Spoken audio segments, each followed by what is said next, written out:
Om Namo Narayana, welcome back. We are continuing with chapter 16, the two doorkeepers of Vaikuntha, Jaya and Vijaya, cursed by the sages. We are picking up with verse 13. Even though the sages had been bitten by the serpent of anger, their souls were not satiated with hearing the Lord's lovely and illuminating speech, which was like a series of Vedic hymns. The Lord's excellent speech was difficult to comprehend because of his momentous import and its most profound significance. The sages heard it with wide open ears and pondered it as well. But although hearing, they could not understand what he intended to do. The four Brahmana sages were nevertheless extremely delighted to behold him, and they experienced a thrill throughout their bodies. They then spoke as follows to the Lord, who had revealed the multi-glories of the Supreme Personality through his internal potency, Yogamaya. The sages said, O Supreme Personality of Godhead, we are unable to know what you intend for us to do, even though you are the Supreme Ruler of all. You speak in our favor as if we had done something good for you. You are the Supreme Director of the Brahmanical culture. You are considering the Brahmanas to be the highest position is your example for teaching others. Actually, you are the supreme worshipable deity, not only for the gods, but for all Brahmanas also. You are the source of the eternal occupation of all living entities, and by your multi-manifestations of personalities of Godhead, you have always protected religion. You are the supreme objective of religious principles, and in our opinion you are inexhaustible and unchangeable eternally. Mystics, transcendentalists, by the mercy of the Lord, cross beyond essence by ceasing all material desires. It is not possible, therefore, that the Supreme Lord can be favored by others.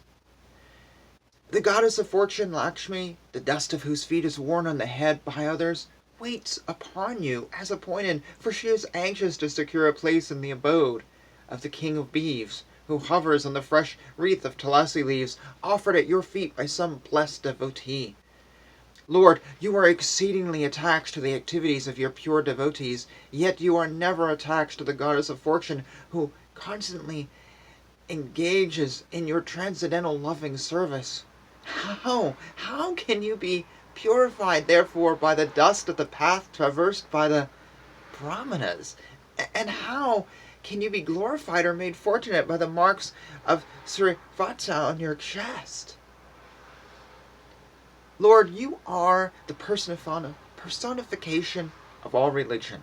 Therefore, you manifest yourself in 3 millenniums, and thus you protect this universe, which consists of animate and inanimate beings. By your grace, which is of pure goodness, and is the bestower of all blessings, kindly drive away the elements of rajas and tamas for the sake of the demigods and twice-born. You are the protector of the highest of the twice-born. If you do not protect them by offering worship and mild words, then certainly the auspicious path of worship will be rejected by people in general who act on the strength and authority of your lordship. You never want the auspicious path to be destroyed, for you are the reservoir of all goodness, just to benefit people in general. You destroy the evil element by your mighty potency. You are the proprietor of the 3 creations and the maintainer of the entire universe. Therefore, your potency is not reduced by your submissive behavior. Rather, by submission, you exhibit your transcendental pastimes. Lord, whatever punishment you wish to award to these 2 innocent persons, or also to us, we shall accept it without duplicity. We understand that we have cursed 2 faultless persons. The Lord replied, O Brahmanas, know that the punishment you inflicted on them was originally ordained by me, and therefore they will fall to a birth in a demonic family. But they will be firmly united with me in thought through mental concentration, intensified by anger, and they will return to my presence shortly. Lord Brahma said, continuing narration. After seeing the Lord of Vaikuntha, the Supreme Personality of Godhead, and the self-illuminated Vaikuntha planet, the sages left that transcendental abode. The sages circumambulated the Supreme Lord, offered their obeisances, and returned, extremely delighted at learning of the divine opulences of the Vaishnava. Then the Lord said to his attendants, Jaya and Vijaya, Depart this place, but fear not. All glories unto you. Though I am capable of nullifying the Brahmana's curse, I would not do so. On the contrary, it has my approval. This departure from Vaikuntha was foretold by Lakshmi. She was very angry because when she left my abode and then returned, you stopped her at the gate while I was sleeping. Lord Brahmana said, the Lord assured the two Vaikuntha inhabitants that by practicing the mystic yoga within anger, they will be cleansed of sin, of disobeying the Brahmanas, and within a short time return to the Lord.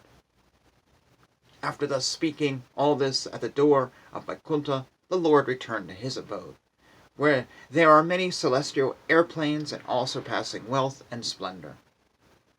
Those two doorkeepers, though the best of the demigods, their beauty and luster, diminished by the curse of the Brahmanas, became morose and fell from Vaikuntha, the abode of the Supreme Lord. Then, as Jaya and Vijaya fell from the Lord's abode, a great roar of disappointment arose from all the demigods who were sitting in their splendid airplanes. These two principal doorkeepers of Lord Vishnu have now entered the womb of Diti, the powerful semen of Kashyapi Muni, having covered them. It is the prowess of these twin asuras that has disturbed you, for it has minimalized your power. There is no remedy within my power, however, for it is the Lord himself who desires to do all this. My dear sons, the Lord is the controller of the three modes of nature and is responsible for the creation, preservation, and dissolution of the universe. His wonderful creative power, Yoga Maya, can be easily understood even by the masters of yoga. That most ancient person, Lord Vishnu, will alone come to our rescue. What purpose can we serve on his behalf but deliberating on the subject? Thus ends chapter 16. I thought it was very interesting. Here's the sages in this humble moment, and they're actually literally asking for not the protection of themselves, but for the protection of the highest of the twice born and their fellows on earth. I thought that was very nice of them. They were asking. I thought that was very profound, that their realization of the Lord comes through as asking for protection for others before themselves, and even willing to say, hey, you can punish us too. I thought that was very, very good. That was an interesting little shock to read. What was something else that may have come to my mind? This was very interesting. It was a very interesting little story of the Lord tying into the pregnancy by Diti, which we had already discovered in an earlier chapter, 14.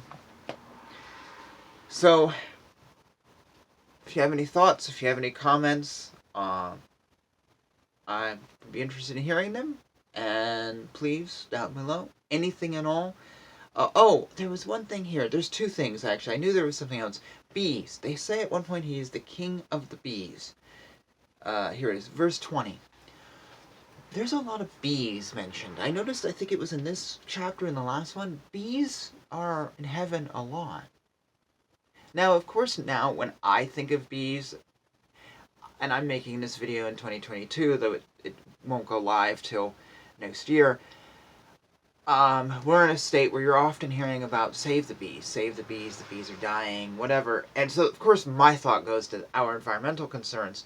But there's something else here that I am not aware of. There's a symbolism here that I'm quite not getting. If anyone happens to want to Google that for my sake, but also the sake of those watching this video, that would be really cool. Also, I find it kind of funny that in heaven they have airplanes. That's it? They don't have cars? I guess if you have your own little airplane, I guess you probably don't need a car. But it's really interesting, this, in heaven, there's a kingdom and there's doorkeepers and then there's airplanes. It just feels like that's all they've got for technology. I mean, or that's like the thing that keeps getting mentioned. Like, oh, it's really special, they have airplanes. I don't know, I'm sorry, it just sounds like if I'm going to the World's Fair of, 1890 or something, wherever the one that Swami Vivekananda spoke at, it's like in the future you have airplanes. It just feels a little weird to me.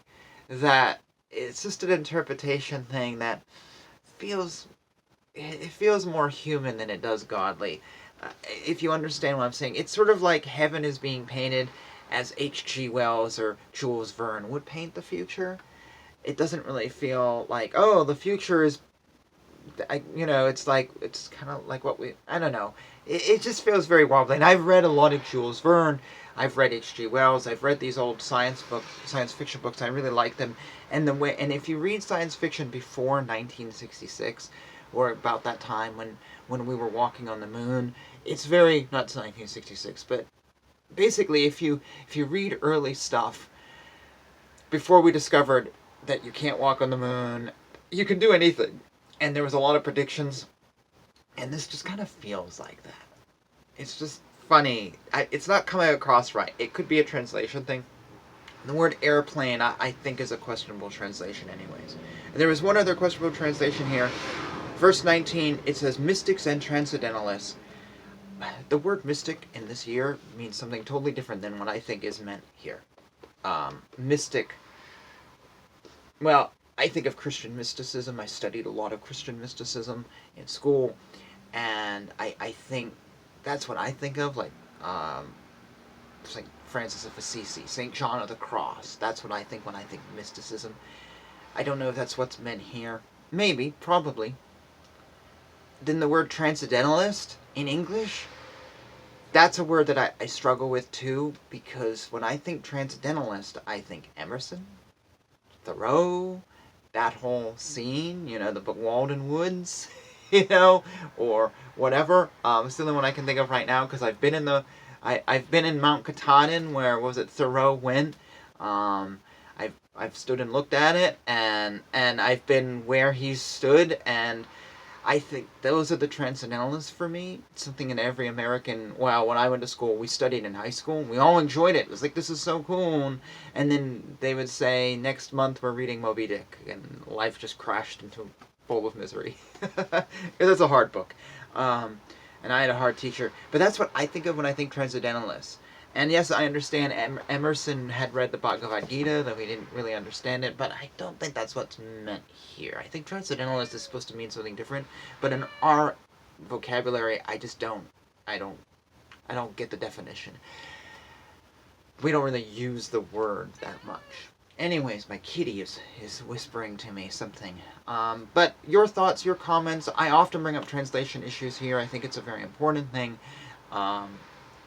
Because it's like a little wall to understanding, but that's just me. It's a minor issue, believe it or not. Could have other ones.